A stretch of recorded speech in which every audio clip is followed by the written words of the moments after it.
Hi అందరికీ welcome to my channel Brahma farming vlogs. నేను farmings వీడియోస్తో పాటు కొన్ని ఇన్ఫర్మేటివ్ వీడియోస్ కూడా అయితే అప్లోడ్ చేస్తుంటాను.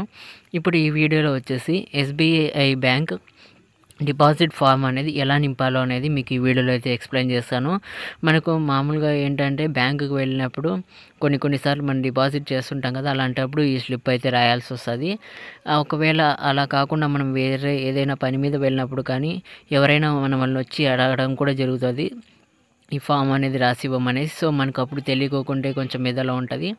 సో అందుకే మనకు కూడా ఈ డిపాజిట్ ఫామ్ అనేది ఎలా నింపాలో అయితే తెలిసి ఉండాలి. అందుకోసం నేను ఈ వీడియో అయితే చేస్తున్నాను. ముందుగా అయితే ఇక్కడ డేట్ కాలంలో అయితే ఫస్ట్ మనం డేట్ అయితే నింపాలి. సో ఆల్రెడీ వాళ్ళు 20 అనేసి ఇయర్ మాత్రమే అయితే ఇస్తుంటారు, కంప్లీట్గా అయితే ఇవ్వరు. సో మనం ముందుగా అయితే డేటు మంత్ అయితే వేయాలి. దాని తర్వాత 20 అని ఉంటుంది కదా, దీని పక్కన మనం లాస్ట్ ఒక 2 లెటర్స్ అయితే రాయాలన్నమాట మనం ఇయర్ అనేది. సో ఇక్కడ 25 కాబట్టి ఇయర్ 25 అనేది అయితే నేను రాశానమాట. దాని తర్వాత మనకు ఇక్కడ పైన చూసుకున్నట్లయితే బ్రాంచ్ అని ఉంటుంది. సో ఈ బ్రాంచ్ కాలంలో ఏంటంటే మన బ్యాంక్ అనేది ఏ ఊర్లో ఉందో, విలేజ్లో అయితే విలేజ్, మండలంలో అయితే మండలం, డిస్ట్రిక్ట్లో అయితే డిస్ట్రిక్ట్. సో మన బ్యాంక్ ఏ ఊర్లో అయితే ఉందో ఆ ఊరి పేరు అనేది రాయాలన్నమాట. సో ఇక్కడ పామిడి కాబట్టి మా బ్రాంచ్ పామిడి అనేది నేను రాశాను. ఆ తర్వాత ఇక్కడ బాక్సులు అన్నీ కనిపిస్తున్నాయి కదా, ఇక్కడ అకౌంట్ నెంబర్ అని ఉంది. సో ఈ అకౌంట్ నెంబర్ ఉన్న చోట అయితే మన account bank passbook account number అయితే రాయాలన్నమాట. సో ఇక్కడ నేను ఏదో ఒకటి అయితే ఫిల్ అయితే చేస్తున్నాను ఇక్కడ అకౌంట్ నెంబర్లో అనేది. సో మన బ్యాంక్ పాస్బుక్లో ఎలా అయితే ఉంటుందో సో అలా ఒక్కొక్క అంకె ఒక్కొక్క గడియలో అయితే ఇక్కడ రాసేయాలన్నమాట మనము. సో దాని తర్వాత మనకు ఇక్కడ for the credit of the bank account of అని ఉంది కదా, ఇక్కడైతే మనం అకౌంట్ హోల్డర్ నేమ్ అయితే రాయాలన్నమాట. మన బుక్ ఎవరి పేరు మీద అయితే ఉందో, మనం ఏ అకౌంట్లోకి అయితే డిపాజిట్ చేస్తున్నామో ఆ అకౌంట్ హోల్డర్ నేమ్ అయితే మనం రాయాలన్నమాట. నేను ప్రజెంట్కి అయితే ఏదో ఒక నేమ్ అయితే రాసేస్తున్నాను అనమాట.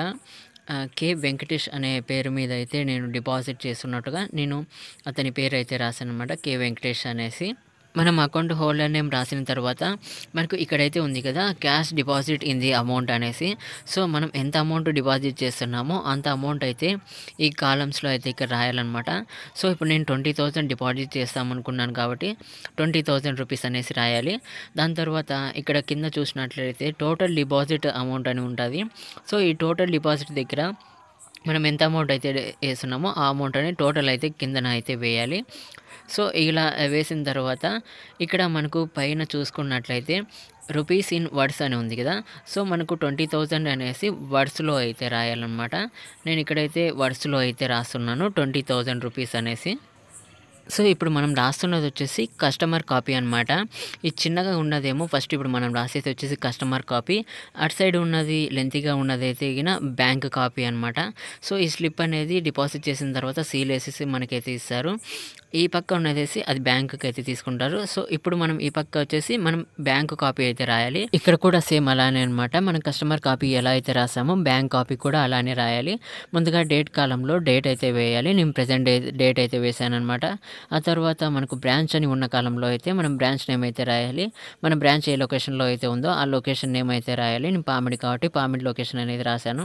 ఆ తర్వాత ఇక్కడ అకౌంట్ నెంబర్ అని ఉన్న చోట అయితే మనకు కస్టమర్ కాపీలో ఏ అకౌంట్ నెంబర్ అయితే వేసామో ఇక్కడ కూడా సేమ్ అలానే అదే అకౌంట్ నెంబర్ అనేది రాయాలన్నమాట. బ్లాంక్స్లో అయితే ఫిల్ చేయాలి.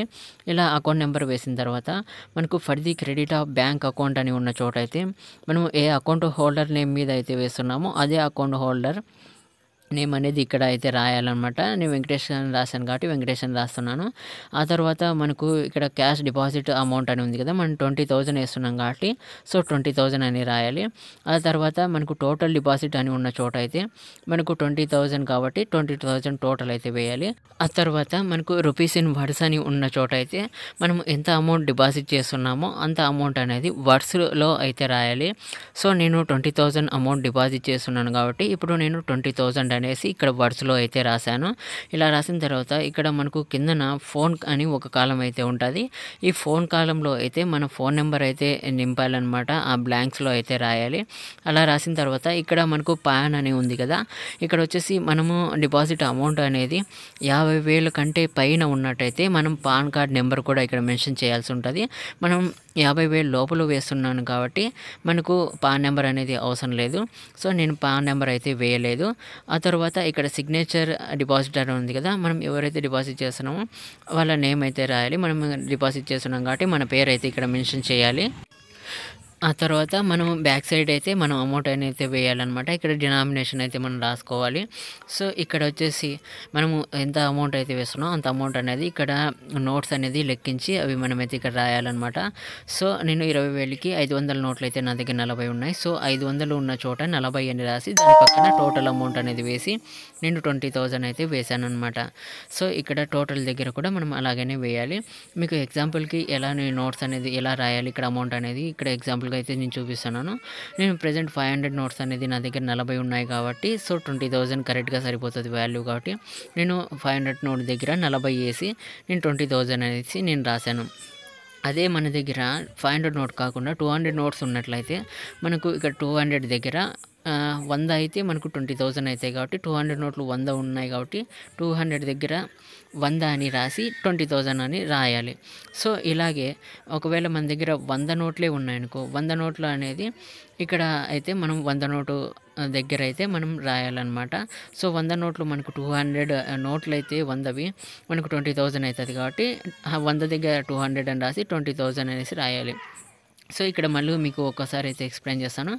ఇక్కడ మనకు డేట్ కాలంలో అయితే డేట్ వేయాలి. బ్రాంచ్ అని ఉన్న చోట పామిడి మన బ్రాంచ్ లొకేషన్ అయితే రాయాలి.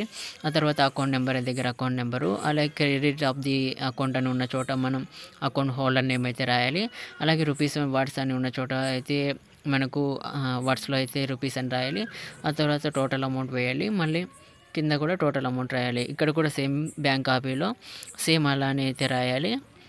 సో ఏమంటే ఇక్కడ బ్యాంక్ కాపీలో వచ్చేసి ఫోన్ నెంబర్ అనేది ఎక్స్ట్రా వస్తుంది, అలాగే పాన్ నెంబర్ వస్తుంది. ఇక్కడ సిగ్నేచర్ కూడా చేయాల్సి ఉంటుంది. ఇంతేనమాట. Thank you for watching. Please like and subscribe.